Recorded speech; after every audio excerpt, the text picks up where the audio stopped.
Bruno? Pois não, bom dia. Eu estava só confirmando aqui Ah, se as pessoas já estão online aqui. tava tudo escuro aí, pô. Estão me vendo? Bom, vamos lá. Bom dia, sejam muito bem-vindos à videoconferência de divulgação dos resultados do primeiro trimestre de 2022 da Intelbras. Meu nome é Bruno Teixeira, eu sou head...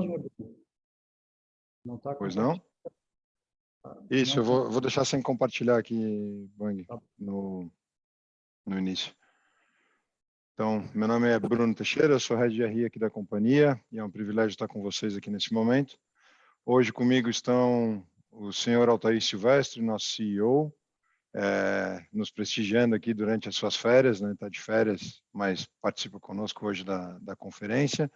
O senhor Rafael Boing, nosso CFO e superintendente financeiro. O senhor Henrique Fernandes, nosso superintendente de operações.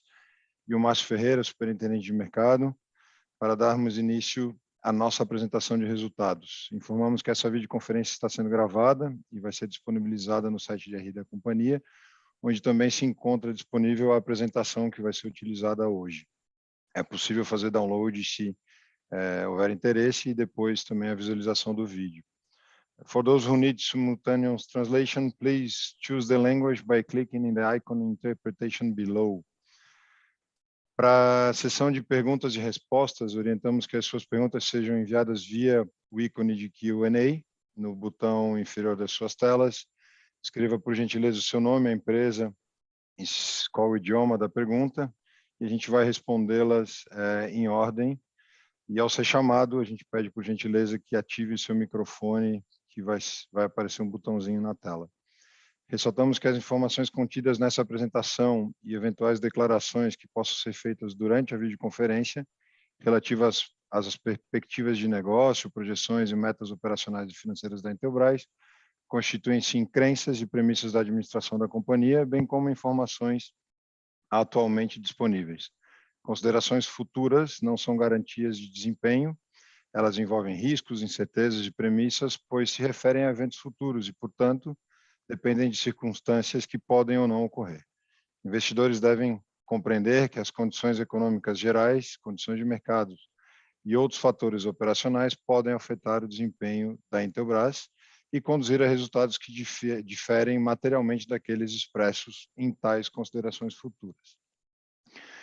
Então, pessoal, concluindo essa primeira etapa, eu vou dar início aqui à apresentação.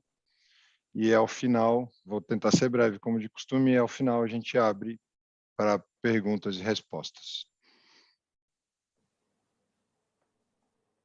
Bom, nosso planejamento vem sendo cumprido, né? Acho que esse é uma mensagem importante. Trouxemos aqui um crescimento de receita de 24%, atingindo 866 milhões. Um EBITDA de 105 milhões praticamente, um crescimento leve com relação ao primeiro tri do ano passado, mas aqui a gente relembra também que naquele primeiro trimestre de 2021 a gente ainda estava com a empresa operando com os níveis de despesa ainda restritos devido à pandemia, né? Então as nossas despesas voltaram aos patamares normais de operação ao longo do segundo semestre e esse ano já estão nos níveis esperados aí para o ano. Nosso lucro líquido com crescimento de quase 10%, de 98 milhões, e um ROIC na casa de 20,6%, e aí um ROIC já mais adequado também aos investimentos que a gente vem fazendo e a estrutura de patrimônio da companhia. A gente traz aqui os crescimentos de receita, né? O CAGR acumulado aí de 24,5% no histórico dos últimos anos, e 24,4% nesse primeiro trimestre, quando a base de comparação é o primeiro trimestre do ano passado. Com o EBITDA, assim como eu comentei antes, o crescimento do EBITDA um pouquinho menor, mas também um crescimento histórico na ordem de 20%. A evolução ao longo desse ano, comparando o primeiro trimestre do ano passado contra esse, a gente cai de uma margem de 14,7% para uma margem de 12,1%, mas é o que eu costumo comentar, né, com aqueles que nos acompanham de maneira mais próxima, que a companhia roda e planeja seus orçamentos e crescimentos futuros com EBITDA entre 12% e 13%. É isso que a gente vem apresentando hoje nesse primeiro trimestre. A gente lembra que as estruturas comerciais estão preparadas para patamares de vendas mais altos. Então, ao longo do ano, a gente vai ver esse ganho de produtividade também acontecendo nos nossos resultados. Com relação aos nossos 3 grandes segmentos de atuação, a gente destaca aqui segurança com 54% da receita nesse primeiro TRI, continua sendo nosso segmento mais relevante, com crescimentos importantes em todas as categorias de atuação. A gente vê, né, um crescimento robusto também na linha de controle de acessos, que a gente tem planejamentos bem importantes e vai construindo esse mercado de controle de acessos aqui no Brasil. O cenário de abastecimento vem melhorando e a gente continua muito atento a todos os movimentos que acontecem, né? Seja lockdown na China, ou seja alguma cadeia ainda com mais dificuldades, como a cadeia de chipsets, mas de maneira geral, o cenário de abastecimento em segurança eletrônica já está num patamar muito mais adequado do que se comparado no segundo semestre do ano passado ou ao ano passado como um todo. E a gente viu, após um início de ano um pouco mais lento, um sellout já mais aquecido no mês de março, e aí, concluindo com um crescimento de receita na ordem de 26% na base de comparação contra o primeiro trimestre do ano passado, e praticamente em linha com relação ao quarto TRI do ano passado, que, como todos sabem, a gente tenta deixar isso com bastante clareza, o quarto TRI é sempre o trimestre mais forte da companhia. Então, quando a gente vê segurança batendo receita e, né, cabeça a cabeça contra o quarto TRI, a gente destaca que é um resultado bastante expressivo e com manutenção de margens, né? Acho que é um outro aspecto bastante importante também para o negócio de segurança. Com relação à comunicação, hoje representando 23% da receita da companhia, a gente já tinha dado destaque no quarto TRI que percebia um mercado muito mais próximo aos níveis pré-pandemia. A gente reforça essa questão dentro do que vem acontecendo no primeiro trimestre, né? O abastecimento de comunicação continua comprometido, então a gente vê dificuldades de abastecimento de chipsets, basicamente, que ainda devem perdurar durante o segundo trimestre, né? Aconteceu no primeiro e vai seguir no segundo, e ao longo do segundo semestre, a partir do terceiro TRI, a gente deve começar a ver melhoras, né? Uma realidade que a gente já vinha também destacando ao longo do segundo semestre do ano passado, e se confirma aqui com uma queda de receita, né, na ordem de 17%, com relação ao primeiro TRI do ano passado. Primeiro TRI, lembrando, de 21, a gente ainda vivia aquela explosão de demanda em função da pandemia. Aquele primeiro TRI em comunicação ainda estava bem forte devido aos movimentos de mercado, de fato, gerados pela pandemia. A gente destaca aqui também que as unidades de negócio, tanto de redes quanto de comunicação, têm seu nível de despesas já organizados e estruturados para esse patamar de faturamento. Então, foco no resultado, sabendo que o crescimento não é tão relevante para esse segmento ao longo do ano. O importante é manter o resultado, né, com as estruturas bem elaboradas e bem estruturadas, de fato, para entregar o resultado previsto.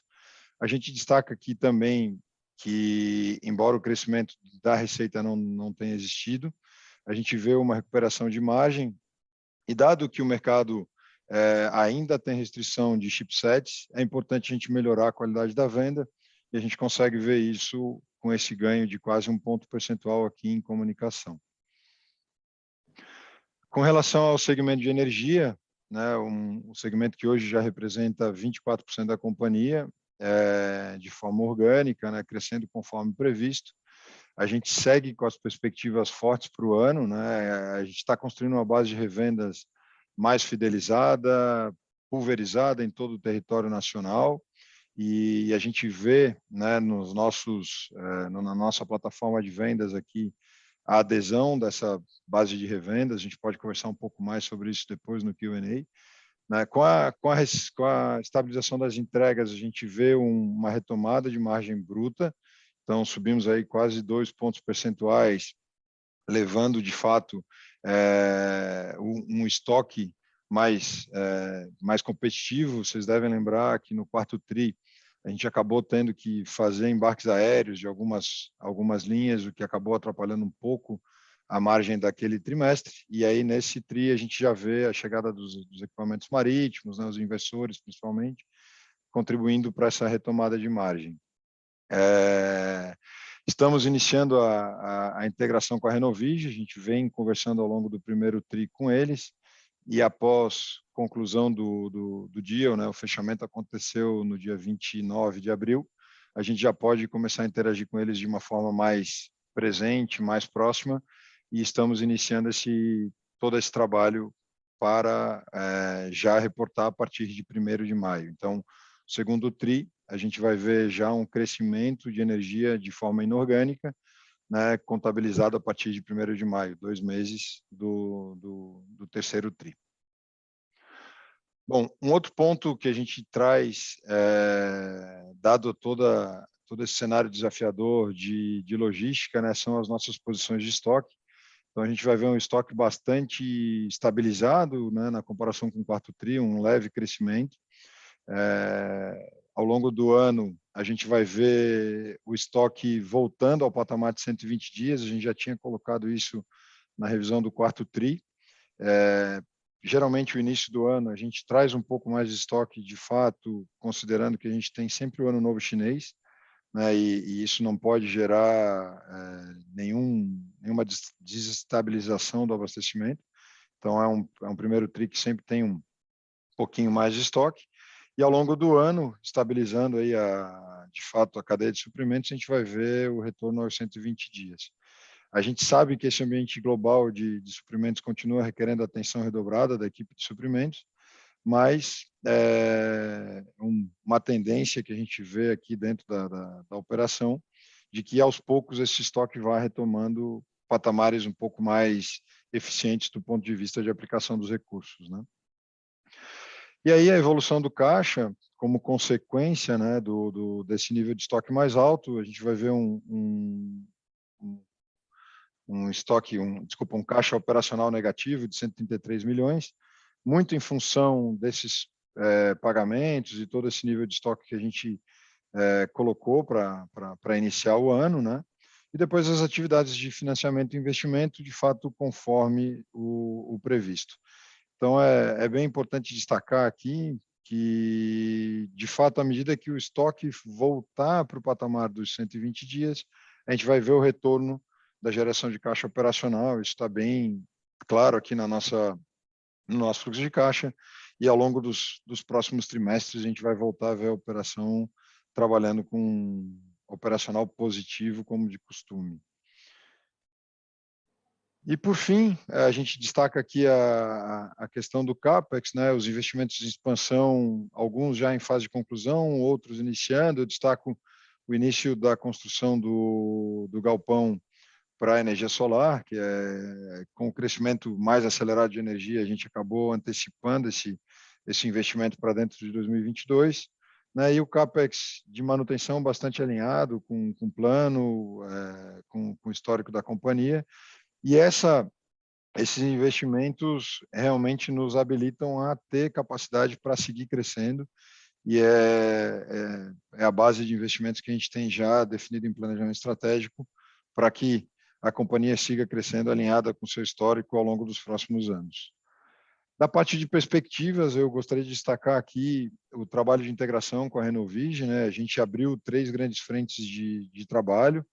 Então, uma frente operacional capitaneada pelo Henrique, olhando tanto a base de fornecedores, toda a parte de fretes internacionais e também a questão da logística nacional, que a gente tem bastante espaço aí para ganhar em custos, ganhar em nível de atendimento aos clientes, às revendas, né? Uma segunda frente de trabalho é capitaneada aqui pelo Márcio Ferreira, de vendas e marketing. Então, olhando de fato as políticas comerciais estruturando uma forma de vendas que reforce todo aquele relacionamento que a Renovige sempre teve e que a gente, desde o início, entendeu como sendo um dos grandes valores, e aí o Márcio entra nessa equipe aí para contribuir com essa expertise que a gente também tem do nosso lado. E, por fim, uma frente de finanças, capitaneada aqui pelo Rafael Boing, que visa estruturar melhor toda a questão da dívida, capital de giro e todo o processo também financeiro, para que a gente tenha um resultado, né, no bottom line mais adequado e ao longo do ano a gente veja, de fato, essa nova operação agregando para a Intelbras como um todo.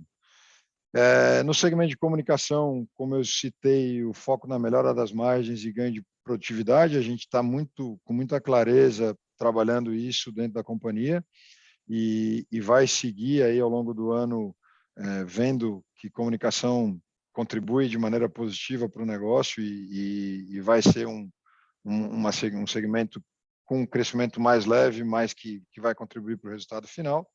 A gente destaca também a questão dos projetos 5G, né, que estão bem alinhados com as necessidades de mercado. A gente tem recebido aqui na matriz, em São José, grandes clientes interessados, né, no negócio 5G, e, de fato, o que a gente está propondo, tanto em estruturação de negócio quanto em linha de produtos, estão bem alinhados com as necessidades desse mercado.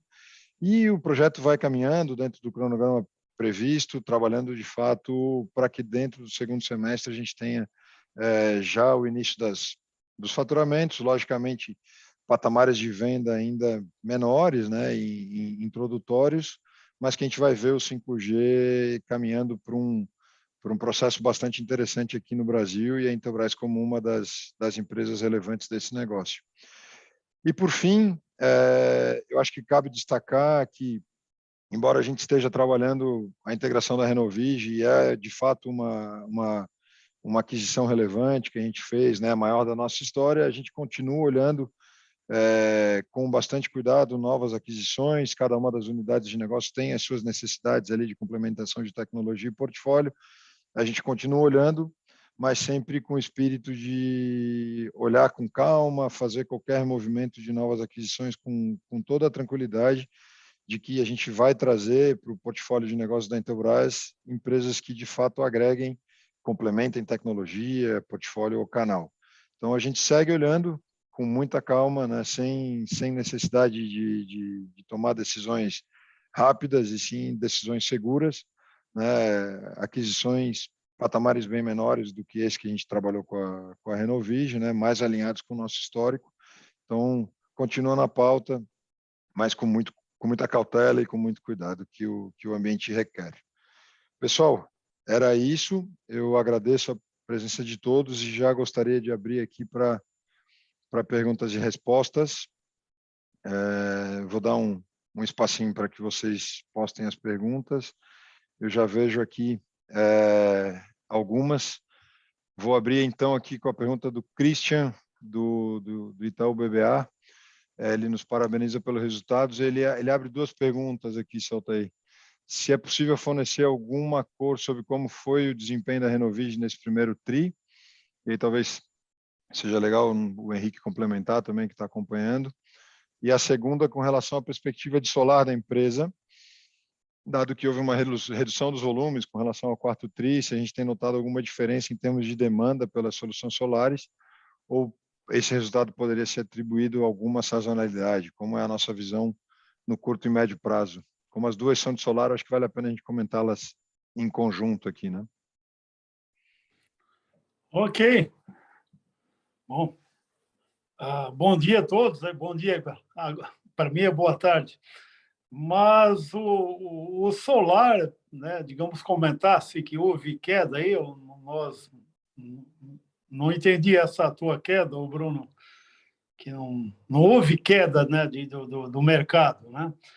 O solar, nós estamos, a Renovige, ela teve um resultado no primeiro trimestre bom, razoável, nada com as limitações que ela tinha também de capital, né? Ela teve algumas dificuldades com capital de giro, que a gente espera, a partir de agora, resolva e comece a acelerar e recuperar esse primeiro trimestre, mas foi já um trimestre, para nós, considerado bom. O solar, nós temos aí um dos grandes desafios e cuidado que nós temos tendo, né, que a gente sabe a complexidade desse mercado em termos de trabalhar com produtividade. É o momento agora, nós estruturamos, a Intelbras está estruturada, a Renovígio já estrutura suficiente. Então, todo o crescimento agora que vai acontecer com a Intelbras e a Renovígio no conjunto deva ajudar nessa produtividade, a sinergia entre as duas empresas.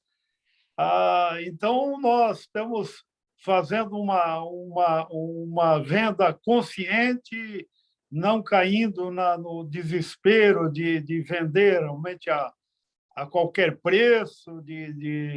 Então, temos muito cuidado aí com o ganho de produtividade, com as melhoras das margens, agora já com a escala que nós estamos conseguindo, com negociações, e estamos bastante confiantes com o solar. Não sei se o Henrique poderia comentar.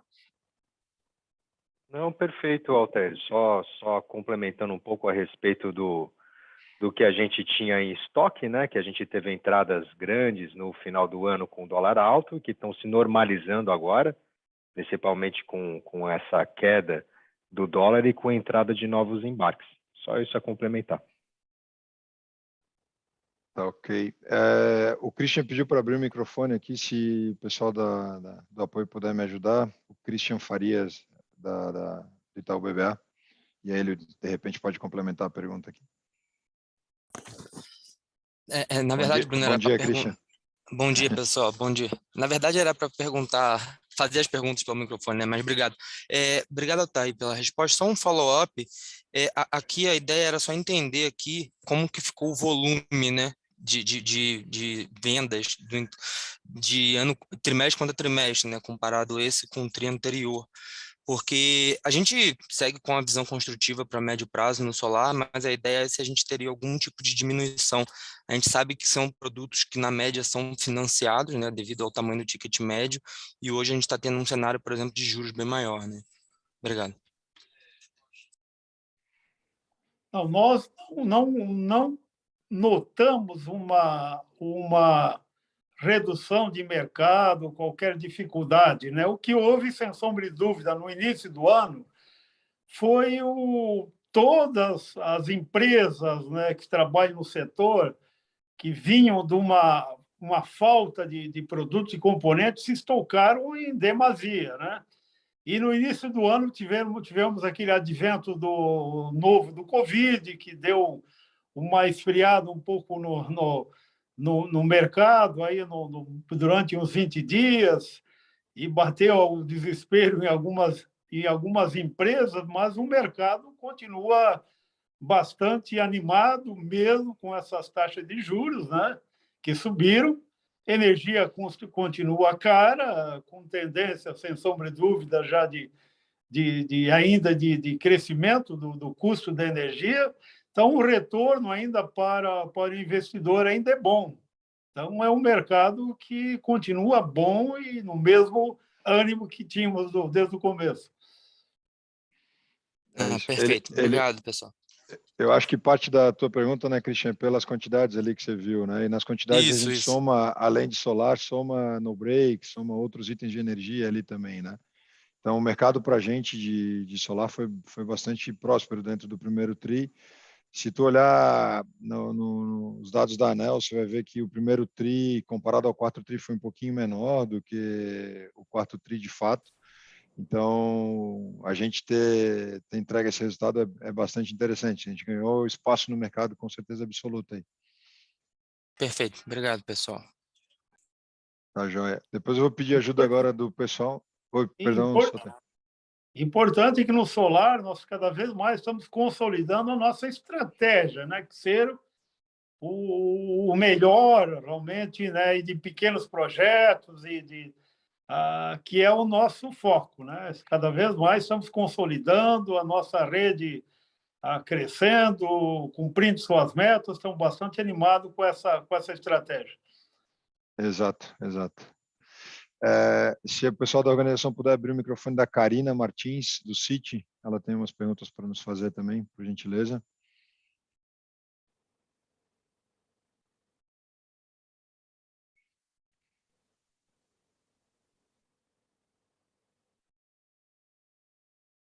Karina, eu vejo que você já está... A gente não está te Oi, ouvindo. estão me ouvindo? Oi, agora Ai, sim. Vai lá. desculpa, problemas tecnológicos. Oi, gente, tudo bom? Obrigada por pegar minhas perguntas. Eu tenho duas perguntas, na verdade. Primeiro, eu queria saber se vocês podiam falar um pouquinho mais da performance de vendas em abril, assim, por segmento, porque acho que na expectativa de recuperação do ano e até um pouco de questão de sazonalidade, né, para a gente entender aí como é que o negócio está evoluindo ao longo do trimestre. E aí, acho que aí pensando principalmente aí nos segmentos de energia e segurança.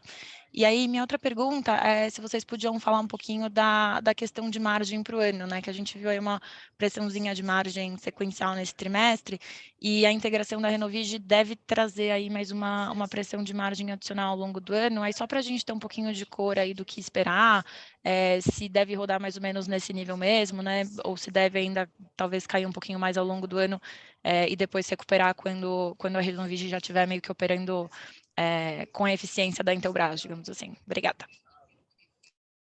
Bom, para o Bruno, vou comentar aqui, antes, falar sobre abril, né? Abril foi um resultado bom, estamos até comentando um pouco antes da reunião, né?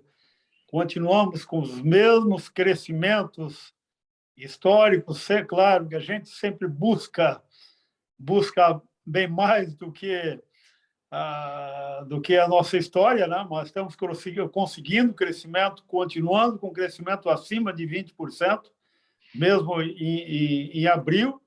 As margens, como eu comentei, né? Toda a empresa, que é sempre uma preocupação muito grande minha e da empresa, quando a empresa cresce, o nosso grande investimento não são investimento em fábrica, em equipamentos, mas sim em investimento em estrutura. Você tem que treinar o pessoal, contratar, geralmente uns 8 meses, um ano antes, quando você começa a contar com aquela receita daquela equipe. Então, a empresa se estruturou, né, nesses últimos 12, 18 meses, se estruturando, colocando pessoas. Isso faz uma pressão no crescimento de despesas, né? E que agora nós temos uma estrutura capaz de sustentar um crescimento por um bom tempo, sem grandes alterações. Então, a tendência de margem é ela continuar do que aconteceu no primeiro trimestre com uma ligeira melhora. Apesar de, lembrando, como já foi comentado, as nossas margens não caíram. Se nós pegarmos os nossos resultados antes da pré-pandemia, são os mesmos, né? Nós estamos procurando melhorar o que nós tínhamos antes da pandemia. Sr. Tair, acho que um pouco da pergunta da Karina diz respeito também, quando entrar a Renovige no balanço, a Renovige vem com margens mais apertadas, né? E aí, Sim, como é que ficaria essa margem global ali, que a gente espera de fato nós já simulamos todas essas questões, né? Claro que a energia solar tem uma margem de contribuição menor, mas tem uma estrutura de despesa menor e que, com a sinergia que a gente espera ocorrer, que vai ocorrer com as duas empresas, né? Nós vamos conseguir manter o mesmo padrão de EBITDA que nós tínhamos até então, né? Mesmo com a entrada da Renovige, em termos de percentual de margem. É claro que importa também o crescimento, é o volume, né? O crescimento da grana, né? Isso. Obrigada, gente. Tá joia. Depois a gente tem aqui uma pergunta do Augusto, da Genoa. Nos parabeniza pelos resultados e ele quer conversar um pouco sobre comunicação. A queda de receita em comunicação tem mais a ver com as restrições de chipsets ou uma normalização da demanda na pós-pandemia? Bruno, eu podia comentar realmente duas coisas, né? Digamos, uma parte é a questão de componente. Continua ainda uma falta de componentes, principalmente para produtos mais corporativos. E segundo, a volta do mercado do que era antes da pandemia, né? Que houve aquele boom, inclusive com excesso de demanda, né? Muito maior que a oferta.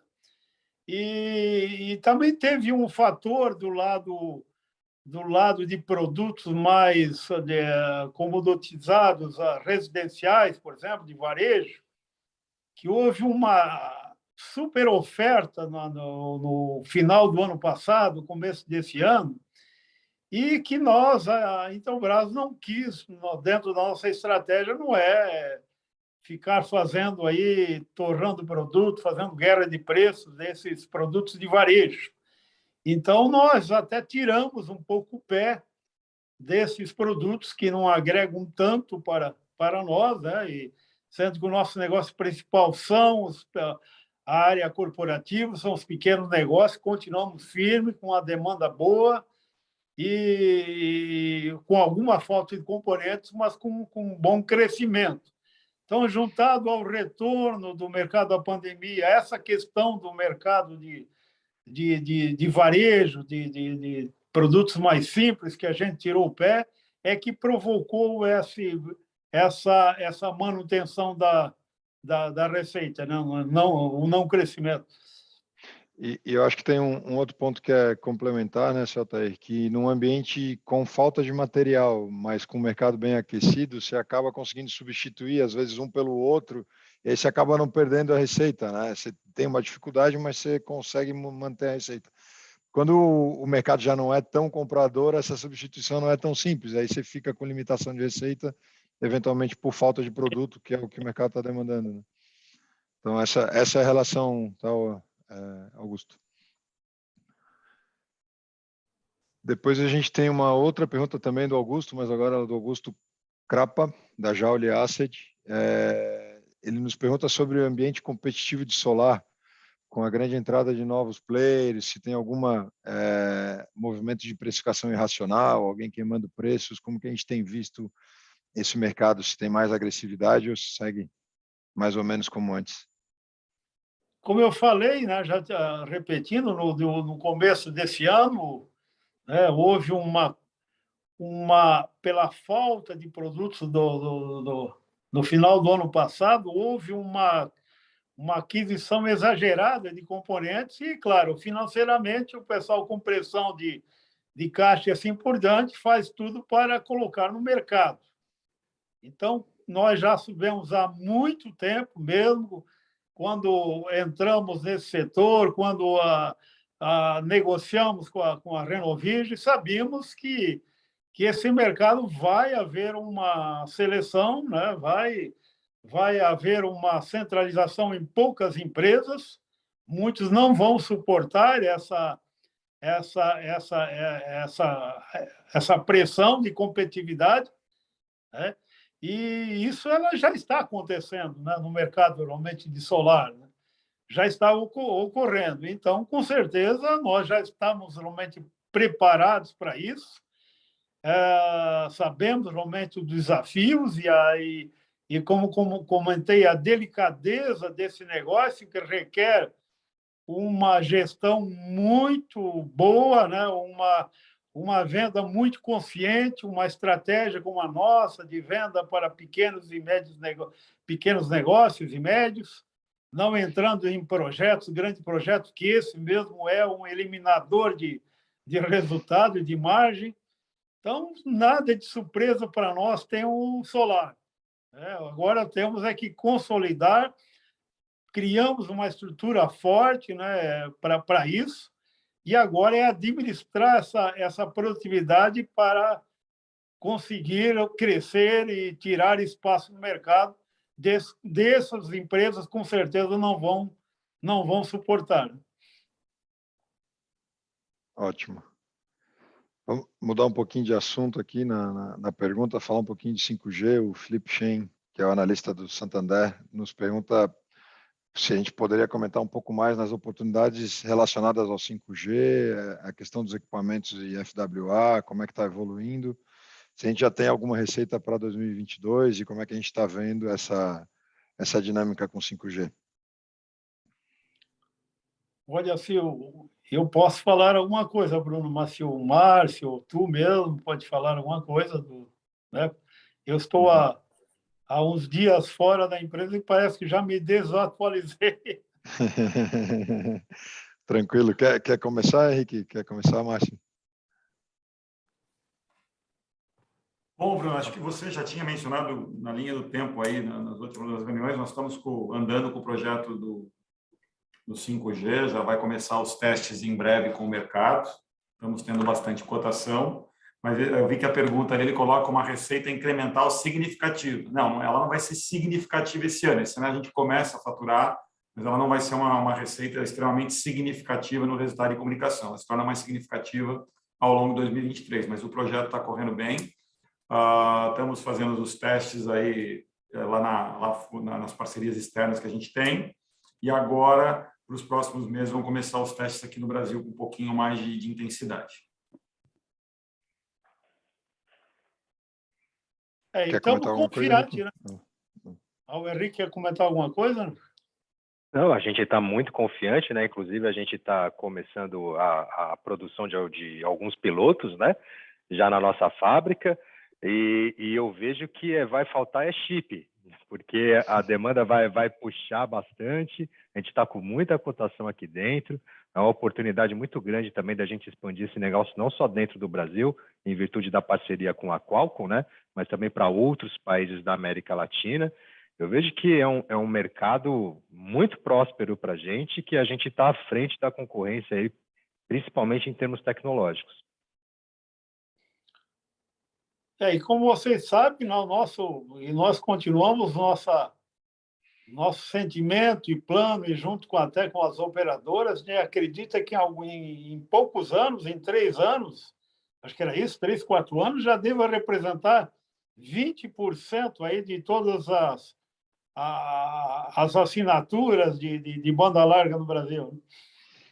E até tem um dado interessante, né, que tanto a Verizon como a T-Mobile nos Estados Unidos, que oferecem FWA, inclusive em regiões com bastante fibra, agregaram mais de 500 mil novas assinaturas via FWA no ano passado, né? E esse é um dado que chamou muita atenção das operadoras aqui no Brasil e bate muito com a nossa estratégia de que o FWA é complementar à fibra de fato, né? Então a gente vai com com entendimento bastante certo de que vai dar certo, vai andar e a gente já está tendo essas respostas por parte das operadoras também, né? Vamos lá. Seguindo aqui nas perguntas, a gente tem 2 perguntas aqui do Carlos Herrera, também analista da Condor Insider. Como vocês estão vendo a demanda para o restante do ano, né? E ele inclui uma segunda a respeito dos consumidores, né? Como estão se comportando com os novos patamares de preços, se a gente vê alguma dificuldade em repassar preços. Olha, nós, inclusive, para repassar preços, o dólar teve uma ensaiada de queda, né? Chegou até a 4,60, mas nós, como tínhamos o estoque um pouco alto, que um dólar já protegido, já acima de 5, que era o nosso custo de estoque, então nós não mudamos o nosso preço. Agora o dólar está voltando, provavelmente com essa instabilidade não dá para ficar mudando o preço, então não temos essa questão de mudança de preço. O solar é que nós temos uma estratégia um pouco diferenciada, como ele nós adotamos aí uma precificação muito mais rápida de acordo com o movimento do câmbio. A cada 15 dias a gente atualiza conforme esse custo dessas entradas dos últimos 15 dias. Mas o ano vemos como um ano desafiador, desde o final do ano passado, quando fizemos o orçamento para esse ano, um ano desafiador, mas até então, até encerrado o mês de abril, estamos confiantes que vamos conseguir, apesar da dificuldade toda que está se apresentando no país, aí, com toda essa questão de inflação, eleições e assim por diante, guerra e dificuldade de componentes, mas estamos confiantes em crescer nos mesmos patamares que vimos crescendo nos anos anteriores. Eu acho que, se só puder complementar, Saltério, a questão também do repasse de preços e o movimento dos consumidores, como a gente acaba fazendo negócios com empresas, né, com pequenos e médios negócios, não é uma compra por impulso que eventualmente rompe a barreira dos R$100 e a pessoa deixa de querer aquele equipamento, né?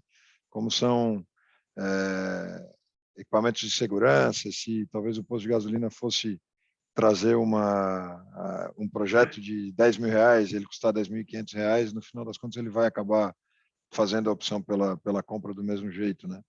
Então, de maneira geral, a gente consegue e trabalha muito em conjunto com o nosso canal, né, de distribuição, as revendas, para que também essa acomodação dos preços na ponta aconteça.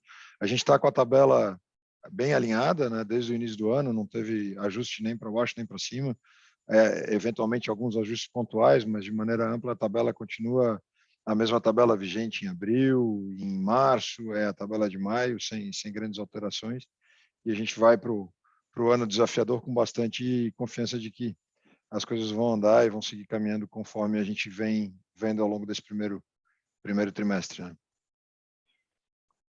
Você queria comentar alguma coisa, Márcio? Não, acho que nós temos uma coisa interessante, acho que você falou um ponto, Bruno, da questão da venda corporativa, né? A gente sempre demonstra isso, praticamente 75% da nossa venda é para distribuidores, e a gente tem uma política de atualização de preços automáticas, então a gente não está tendo pressão por preço. A gente tem sempre o desafio tecnológico de trazer o melhor produto, com os melhores features, com a melhor posição de mercado. Isso a gente vem conseguindo fazer. Então, a pressão por preços, ela não com a concorrência, nós não tivemos problemas nesse primeiro quarto. E nem estamos vendo essa sinalização para frente. Estamos fazendo como a gente sempre fez ali, né? A gestão de preços de uma maneira bastante organizada. A gente não teve nenhuma pressão com essa queda do dólar, a gente soube administrar bem isso nessa mudança.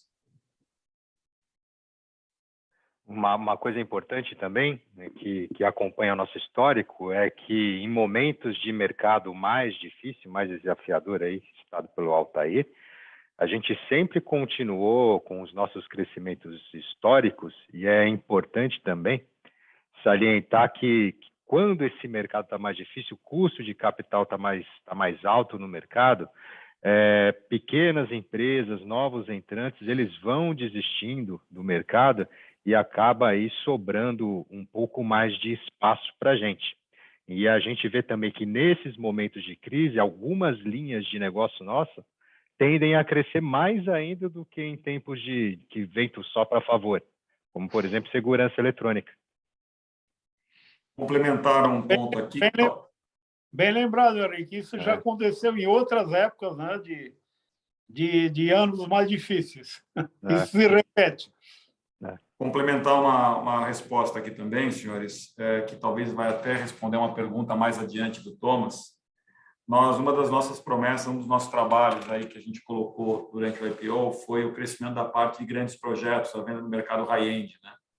E nós tivemos um crescimento bem no quarter, bem acima do crescimento da empresa. Então, bem acima dos 24% na parte de grandes projetos. E isso vem demonstrando aí, trazendo boa margem para a companhia, melhoria do ticket médio e trazendo aquilo que o Altair falou no início da fala dele, que a nossa estrutura, que foi um investimento lá atrás, começa a trazer o retorno. Então, isso também vem demonstrando um bom sinal que a gestão de preço está adequada. Então, a gente vem crescendo bem em grandes projetos projetos bastante representativos no high-end, que até então a gente não era tão forte, com margens boas e ticket médio bastante interessante.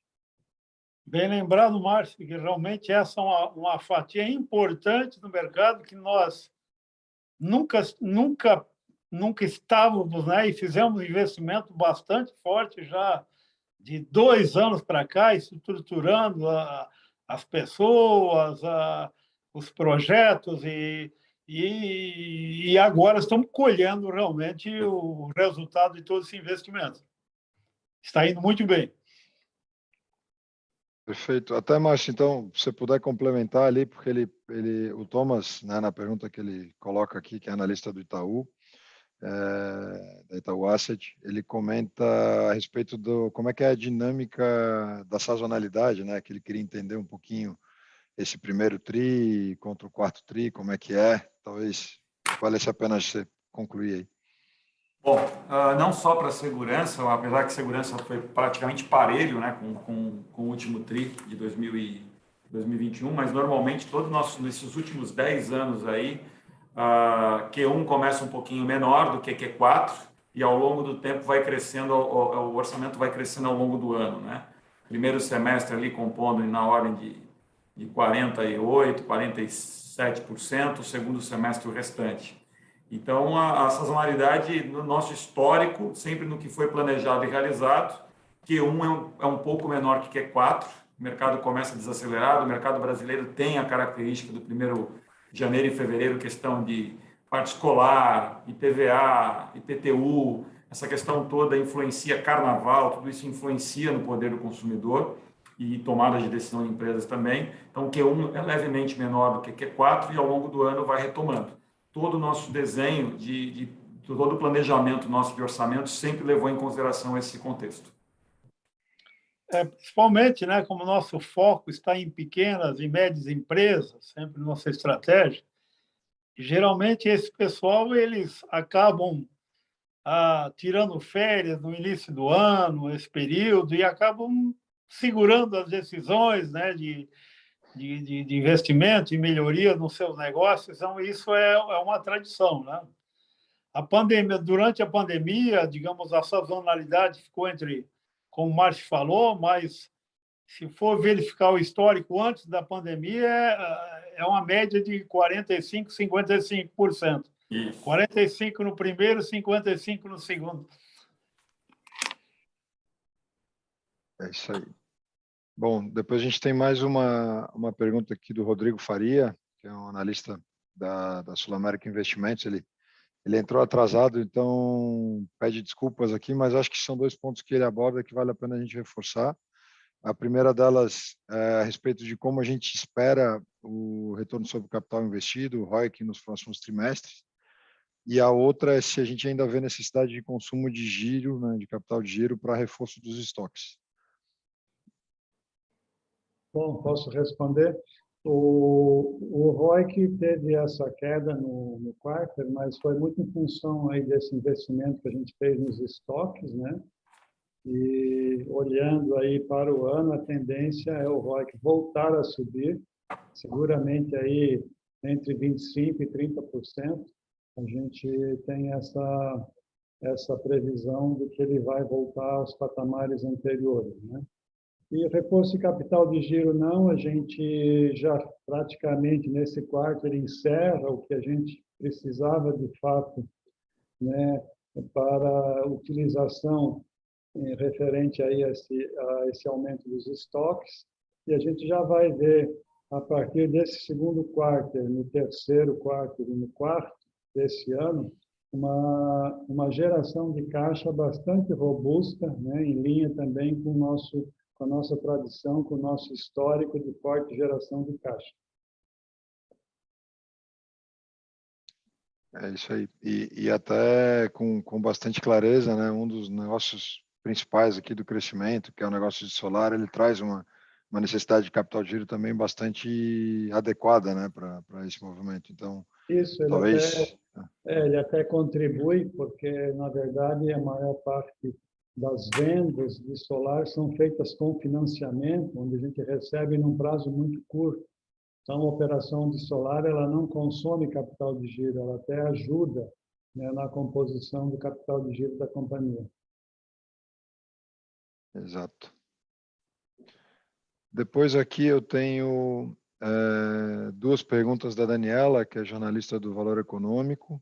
A primeira diz respeito à exportação. Henrique, eu acho que você puder falar um pouquinho dos planos, né? Como é que a gente vê esse negócio no mercado internacional. E depois, até se puder emendar com relação a aquisições, né? Que a gente poderia trazer aqui de informações a respeito de novas aquisições. Quanto à exportação, Daniela, hoje a gente já exporta, né? Então a gente exporta para o Uruguai, para a Colômbia, Equador, Argentina, né? E exportamos quase que todas as linhas, né? Um pouco menos de solar, devido ao modelo de negócio do solar, mas que a gente já está vendo algumas possibilidades de fazer negócio, né?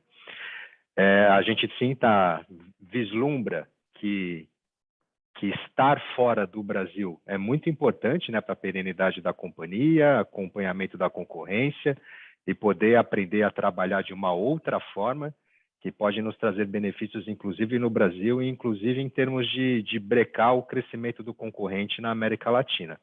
Então, a gente vê a exportação como um ponto muito estratégico para a gente. A parte de M&A, nós continuamos a analisar vários negócios, né, dentro de cada unidade de negócio.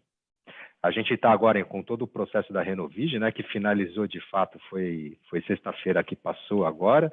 Está todo nesse processo de integração, de ganho de eficiência, que o senhor Altair já comentou com vocês durante aqui o nosso bate-papo. E a gente entende que novas estão por vir, né? Então, estamos analisando, estamos vendo possibilidades, tanto dentro quanto fora do Brasil. Tá? Se quiser complementar, Bruno, também, fica à vontade. Eu acho que... Sobre aquisições, eu complementaria, né? Claro, temos uma lista aí de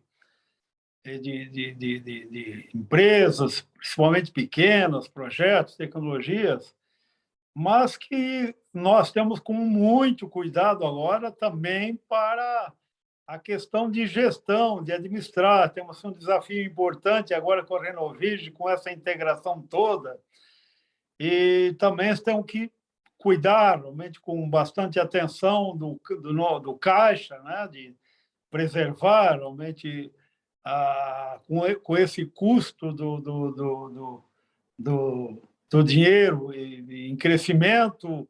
E então a gente tem essa estratégia também de procurar manter um caixa robusto para enfrentar toda e qualquer surpresa que possa ocorrer no mercado, mas também estamos bastante atentos aí a essas aquisições sem com muita apetite, né, sem com muita loucura, porque temos agora uns desafios aí para concretizar que nós já fizemos nesses últimos tempos. Eu acho que é por aí mesmo, né? Sem necessidade de complementação aqui do meu lado. Pessoal, bom, eu ia falar, não estou vendo mais perguntas aqui, acabou de aparecer mais uma aqui na lista de perguntas, do Marcelo Ferrari. Ele gostaria de saber alguns maiores detalhes sobre a política de remuneração da alta administração, né, se é a remuneração estratégica de curto prazo e longo prazo, como é que funciona com relação a indicadores e metas.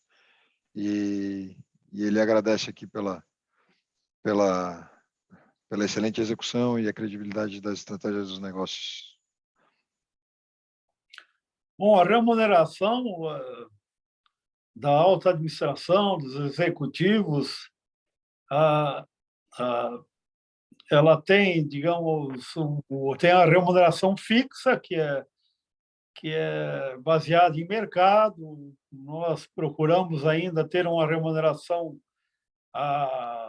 com referência ao terceiro quartil, e depois temos uma remuneração variável de curto prazo, que é a meta do ano, que é vinculado são as metas, a meta de receita, a meta de resultado e uma série de outros indicadores que fazem parte desse pacote de metas e que são bastante, digamos, agressivas, né? Você pode, mesmo a empresa cumprindo suas metas, atingindo suas metas de resultado, mas se um setor, uma unidade, um segmento não atingiu, ele pode estar levando aí apenas 20% do seu bônus do ano, enquanto que outros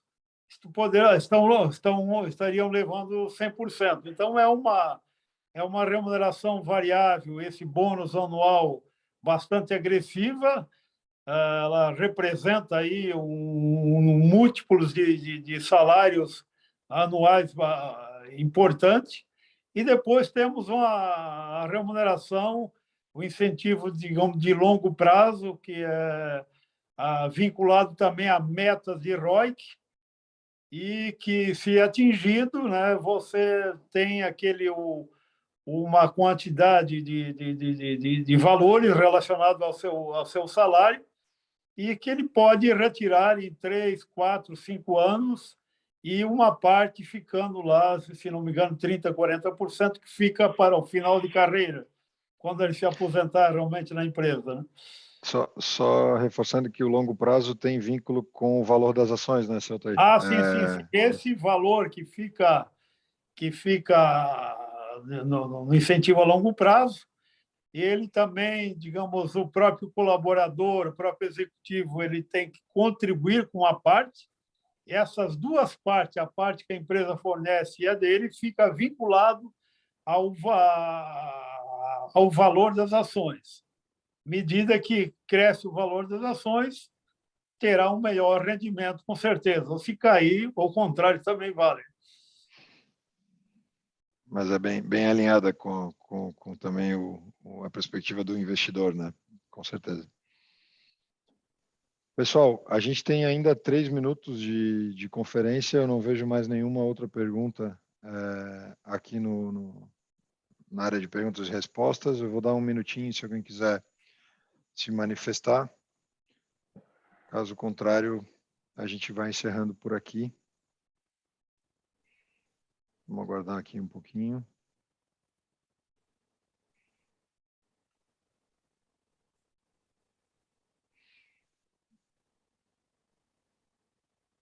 Bom, eu acho que a gente pode encerrar, então, agradecendo aqui, em nome da Intelbras, a presença de todos. A gente dá por encerrado esse primeiro trimestre de 2022. Eu gostaria de passar a palavra para o senhor Altair para proferir umas últimas palavras.